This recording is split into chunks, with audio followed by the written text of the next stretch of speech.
My in-laws were drunk at the wedding, but they didn't care. Even though people were whispering about them, they started yelling at me. It's too late now that you're married, but if you want to be part of this family, you need to show us you have enough money, they said. Yes, your dad is right. So make sure to give us $1,000 a month as a new bonus, they added. I was shocked by their demands. I couldn't believe they would say such things at my wedding reception. I just stared at them, feeling my face go pale. My dad took the microphone from them. Enough is enough. Don't you realize you're embarrassing yourselves? He said, My name is Linda. I am a 30-year-old office worker. I am currently dating Larry, who is 32 years old. I met him through a friend who was worried about me being single, so she introduced us. After dating for a year, Larry proposed, and now we are about to get married. I lost my mother when I was very young, and my father raised me on his own. He worked very hard to take care of me. I didn't have many worries growing up, but losing my mom, who I love so much, deeply hurt me. Because of this, I was very careful with my emotions. That's why I hadn't dated anyone seriously since my school days. I even thought it would be okay if I stayed single forever.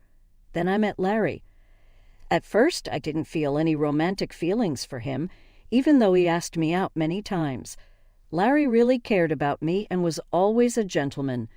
Slowly, I began to open my heart to him, and we started dating. He kept caring for me, and I felt very happy.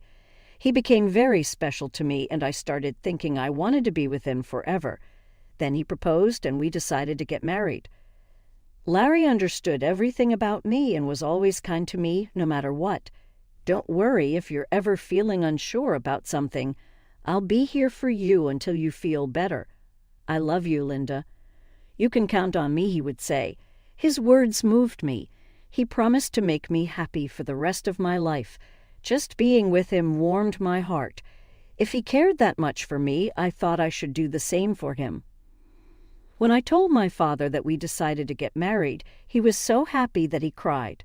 Wow, Linda, you're finally getting married. I'm so happy for you, he said. Oh, Dad, you're being dramatic, I joked. Wow, I hadn't heard anything like that from you until now. I was always worried that you might never get married, he replied. Oh, really? I had no idea you were worried about that, I said. Well, every father worries about his daughter, you know. Anyway, congratulations, he said. Thanks, Dad, I replied. I was so happy to be congratulated by my dad, who had raised me by himself. I thought I would probably cry at the wedding, and my dad would probably cry even more since he was already crying now. With that, Larry and I started preparing for our wedding. We were both busy with our jobs, so our days were very hectic.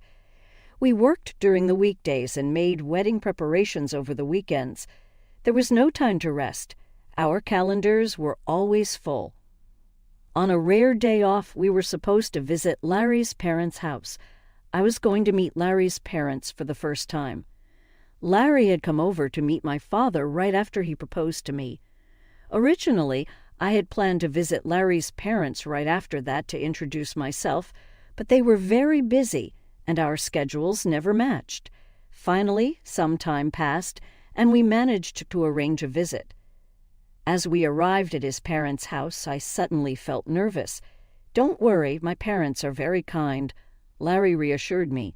His words made me feel a bit better, and I rang the doorbell. It was his mother who opened the door. Mom, I'm home, Larry said. Welcome home, Larry. It's so good of you to come, his mother replied warmly.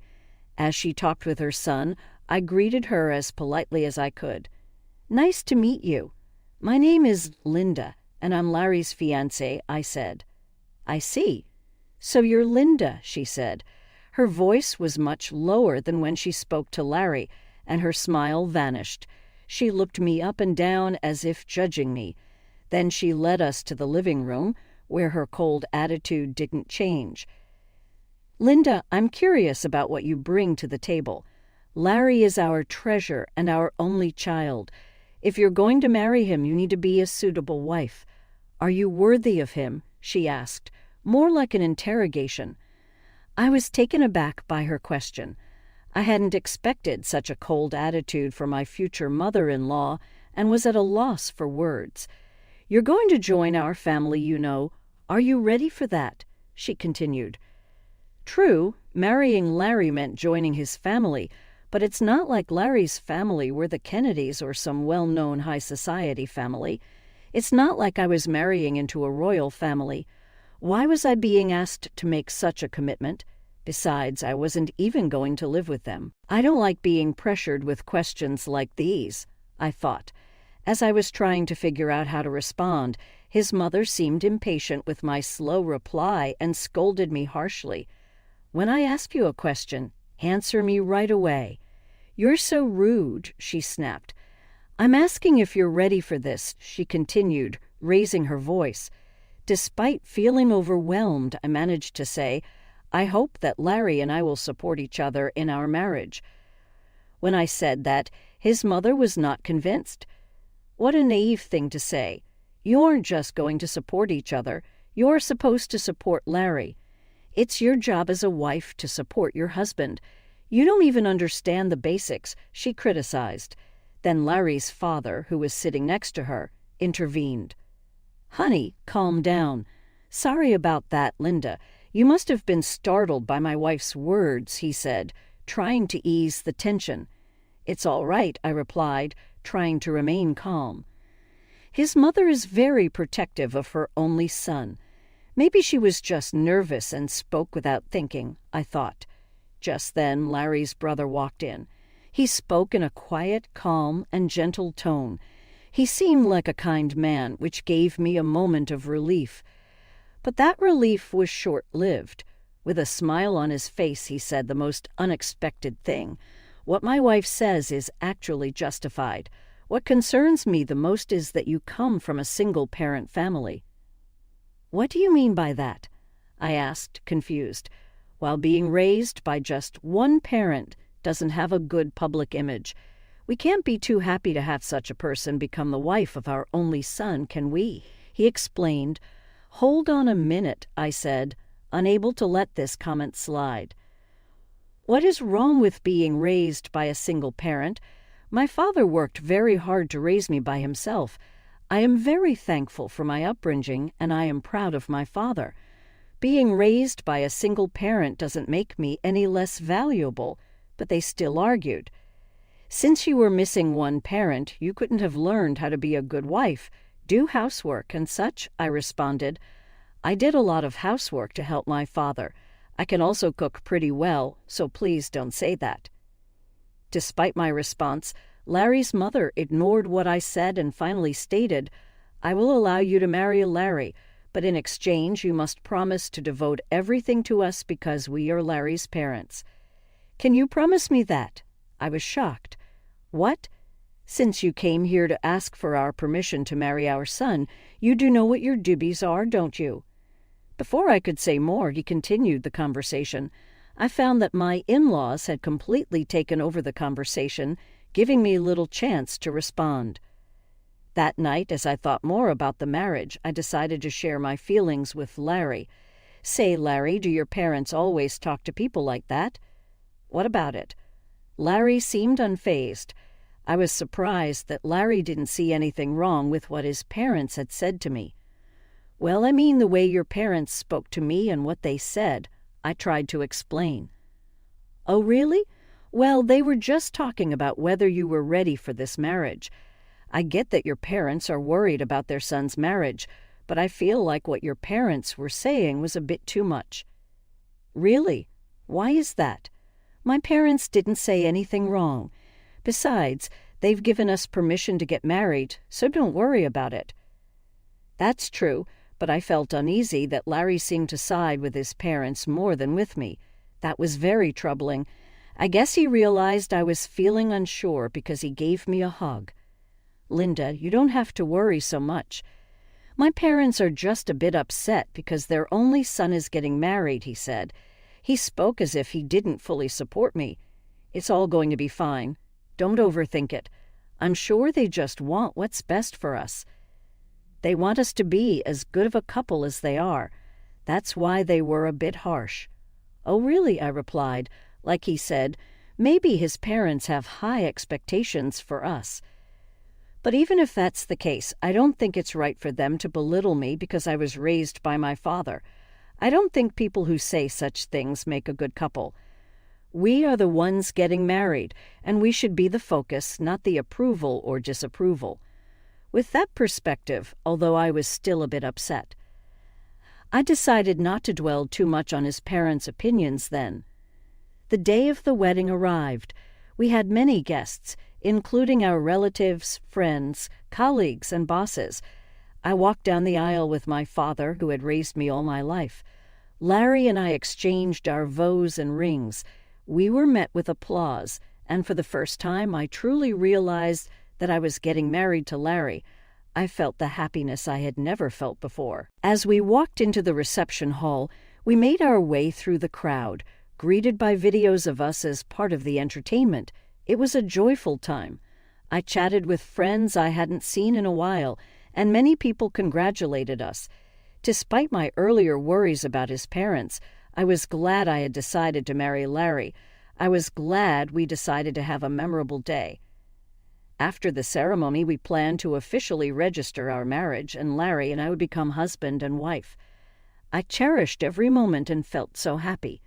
Time flew by, and soon it was time for the final part of the event. The bridegroom and both sets of parents lined up to greet the guests. But I started to feel uneasy because of Larry's parents. We were all supposed to be standing in line, but his parents were wobbly on their feet. If you looked closely, you could see that their faces were bright red. They had drunk too much. Some relatives asked if they were okay. My in-laws were clearly drunk, but we had to wrap up the ceremony and get it over with. The moderator handed the microphone to me and Larry. Suddenly, Larry's mother snatched my hand away from him and yelled at me like a professional wrestler in the middle of a challenge. "Listen to me, Linda. After this wedding, you're going to devote yourself to us completely. Prepare yourself because we are going to test you really hard." The guests started whispering to each other, and some even thought it was a joke and laughed. Then Larry's father grabbed the microphone. "Linda, don't you feel embarrassed to wear a dress like that? It doesn't suit you at all, dear. You should tell her the truth," his mother chimed in. As expected, the whispers among the guests changed in tone. I looked at Larry, hoping he would stop his father's rude comments, but Larry said he couldn't do that, and that his parents weren't doing anything wrong. It became clear he would never protect me from his parents in the future. That was the moment I realized it. I was certain of it even as the hall buzzed around us. My in-laws were drunk and continued to insult me. "You're already married, but if you're going to be part of this family, you need to prove that you have enough money," they said. "Yes, that's right," they continued. "After you register your marriage at the city hall, you should give us a few thousand a month and your entire bonus." I was shocked by their words. I never thought they would say such things at our wedding reception. I just stared at them, feeling my face go pale. My father took the microphone from them. "Enough of this. Don't you realize you're making fools of yourselves?" he said, though still showing some respect. His parents glared at my father. "Why are you interrupting us while we're talking?" I knew this woman's father was no good. "Single parents are never any good," they said. How dare they insult my father? I thought. My father, keeping his cool, replied, "You people are even worse than I imagined. You even refuse to meet me because I am a single father. I never thought that someone like you would work for President Scott. President Scott is such a respectable person. I assumed his employees would be decent as well." At that, my father-in-law's face turned very serious. How do you know President Scott?" he asked. "He's a business partner of my company and, more importantly, an old friend of mine," my father explained. "And speaking of single parents, President Scott was raised by his mother alone. So you just insulted the president of the company you work for." Seeing my in-laws' faces fall at my father's words, I realized they finally understood the mess they had gotten themselves into. "I apologize, sir. Please don't tell the president about this," my in-law pleaded, suddenly falling to his knees. Just moments before, he had acted like he was in charge, but now he looked defeated. I could hear laughter from the guests. Some even pulled out their cell phones to record the scene.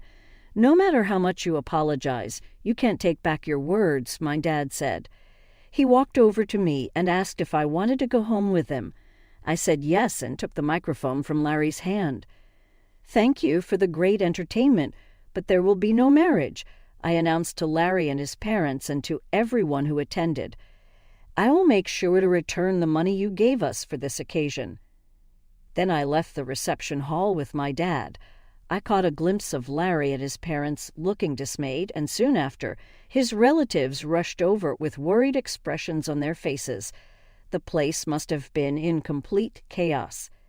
As I returned their money, I apologized to the guests. They all expressed sympathy for me and praised me and my dad for our actions, saying it was good that we weren't taken advantage of by such terrible people. Later, Larry's co-workers who had attended the reception must have spread the word about what happened at his company. Larry became known for having such unreasonable parents and was criticized for having a weak character. His embarrassment was so great that he resigned voluntarily. Of course, the president of my father-in-law's company found out about the incident.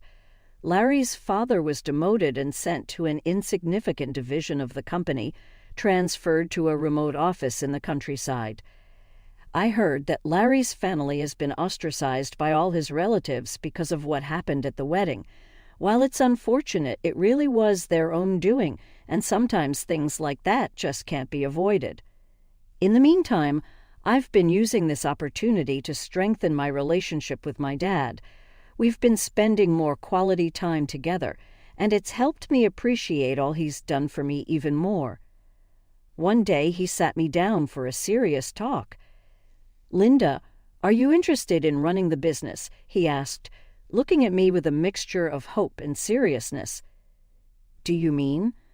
I started, a bit unsure where he was heading with this.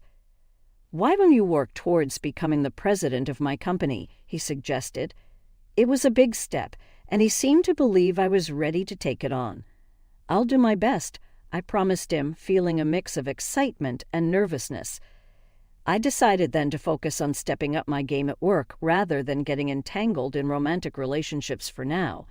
I wanted to prove to myself and to my dad that I could excel and perhaps one day be a great leader like him.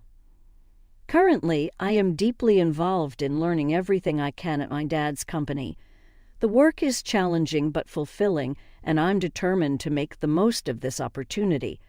Reflecting on the wedding fiasco, it's clear that Larry's in-laws were quite unreasonable, turning what should have been a beautiful event into a spectacle.